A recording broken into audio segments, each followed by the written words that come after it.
Exercice 5, une histoire de réception. Un traiteur doit organiser le repas d'un mariage. Il y aura au total 91 personnes. S'il positionne 8 invités par table, combien lui en faudra-t-il? Alors, on a 91 invités. Et lui, il propose de faire des tables de 8. Alors, combien lui faudra-t-il de tables? Combien de fois on peut mettre 8 dans 91? Allez, on récupère brouillon, c'est reparti, on fait du calcul. Alors, si on met 10 tables de 8, ça fera 80 invités. Il nous faudra plus que 10 tables. On va en prendre une supplémentaire, nous aurons 88 invités. Et du coup, il manquera 3 invités, donc il faudra une table supplémentaire en fait, hein, tu vois. 8 x 12, donc on va être à 96. Nous, on ne veut que 91 invités, donc au maximum, hein, on peut mettre 11 x 8. Donc on a besoin de 11 tables de 8 invités. Comme ça, on aura 88 invités. Et il nous restera du coup une table où il y aura 3 invités. Bon, c'est pas tip top. Hein. Les 3 invités, tu vois, pourraient se sentir exclus ici. Ils sont sur une table restreinte. Donc on va essayer de changer, si tu veux, le nombre d'invités par table. Voilà, pour avoir quelque chose d'un peu plus harmonieux. Alors on va essayer de faire des tables de 9 invités. Donc on a toujours 91 invités au total. Hein. Si on fait des tables de 9 invités, combien nous faudra-t-il de tables? Deuxième question. Donc combien de fois on peut mettre 9 dans 91? Allez, là ça va très vite. 9 multiplié par 10, ça fait 90. Donc on va faire 10 tables de 9 personnes. Et du coup, il nous restera un invité tout seul. Donc là encore, c'est pas tip top. Alors évidemment, hein, si on était amené à avoir que 10 tables, on remplirait pas les 10 tables, pardon, si on était amené à avoir 11 tables, on ne remplirait pas les 10 tables de 9 invités et on laisserait pas le dernier invité tout seul. Hein. On essaierait d'équilibrer ça, tu vois, on piocherait quelques invités sur les autres tables de façon à avoir quelque chose peut-être d'un peu plus équitable. Et surtout que lui ne se sente pas seul. Troisièmement, imaginons maintenant qu'il essaye de placer 6 invités par table. Combien de tables lui faudra-t-il pour positionner les 91 invités?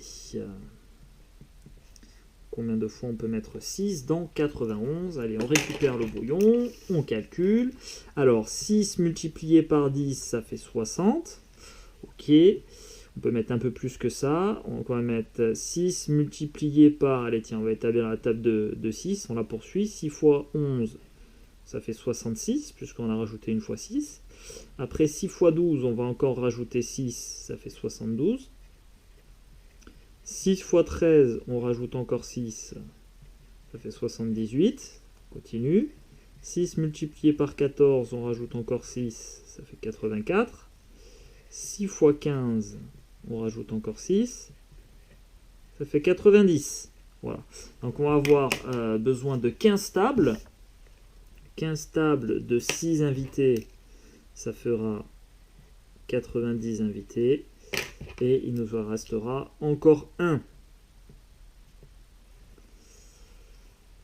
Donc du coup, hein, hop, je remets, hein, pardon, ici on avait effectué uniquement les divisions euclidiennes. Donc il lui faudra ici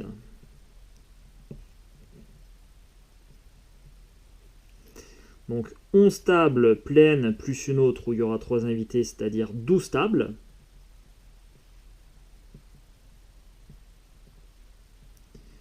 Dans cette configuration-là,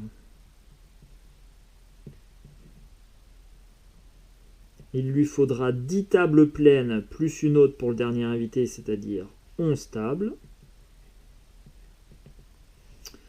Dans la troisième configuration,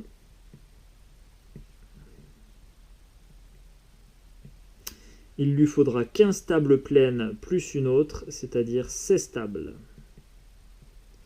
Bon, c'est clairement pas satisfaisant, surtout pour un jour de mariage. Alors, pour plus d'harmonie, il voudrait qu'il y ait autant d'invités par table, mais pas plus de 10 sur chacune d'elles. Et on va exclure évidemment le cas où il n'y aurait qu'un seul invité par table. Auquel cas on aurait fait 91 tables de une personne. Mais ça c'est juste inconcevable. Alors, question 4, combien d'invités devra-t-il mettre à chaque table et combien lui en faudra-t-il? Donc là on va essayer de répartir équitablement les 91 invités. On veut pas plus de 10 invités par table et on veut qu'il y ait autant d'invités sur chaque table. Voilà. Donc en gros là, il faut tout simplement que tu essayes de partager 91. Voilà. Tu essaies de dire, tiens, 91, c'est tel nombre multiplié par tel nombre. Donc là, il n'y a pas 36 solutions. Tu essayes de chercher dans les différentes tables. Tu essayes de faire avec la table de 2, la table de 3, la table de 4, la table de 5, de 6, de 7, de 8 et de 9. Enfin, tu peux aller jusqu'à 10, mais à partir de 10, ça ne sert à rien d'aller plus loin, puisqu'on a dit qu'on ne voulait pas plus de 10 invités par table. Bon. Donc tu fais une recherche, et au bout d'un moment, tu vas te rendre compte que 91, eh bien, c'est 7 multiplié par 13. Tout pile. Et là, c'est parfait, tu es content, parce que finalement, eh bien, il te faudra 13 tables de 7 invités. Et il n'y aura pas d'invité tout seul, il n'y aura pas une table où il manquera des invités, etc. Voilà. Donc là, on arrive à un compte rond et on est bien content.